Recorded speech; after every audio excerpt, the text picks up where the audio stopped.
Bon dia a tothom i benvinguts. Autoritats, president, junta directiva, socis i amics. És un honor comptar amb la vostra presència i un goig compartir i celebrar amb vosaltres aquesta diada tan especial pel Centre Aragonès de Terrassa. Avui, simbòlicament, donem inici a una sèrie d'actes commemoratius per celebrar els 100 anys de vida del que va ser el primer col·lectiu de gent vinguda d'altres terres, que es va organitzar i agrupar. De los primeros aragoneses que dejan su tierra a finales del siglo XIX y principios del XX, se agrupan aquí en Tarrasa como colonia aragonesa, con el fin de afrontar unidos y más fuertes los retos y dificultades del momento.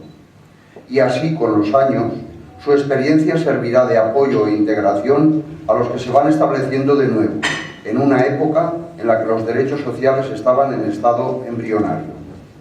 Mejor organizados y en mayor número, a los pocos años, en 1929, se funda el Centro Aragonés de Tarrasa, una entidad con fines propios, pero muy integrada en la sociedad que los acoge, siendo ya una más.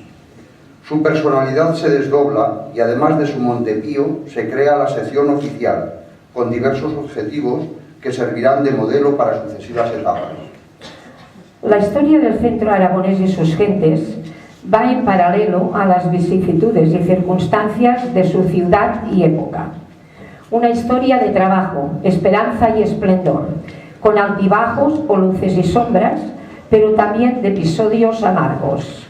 La siguiente escenificación histórica quiere rendir homenaje a los miles de personas, reconocidos o anónimos, que aportando su grano de arena y valores personales han contribuido a mantener el vínculo de sus orígenes, a la vez que difunden sus costumbres, tradiciones y folclore aragonés. Gracias a todos ellos y a todos los que simpatizan con su esencia, el Centro Aragonés es hoy en día una digna entidad, orgullosa de estar viva, activa y participativa. Visca Terrassa, visca el Centre Aragonès!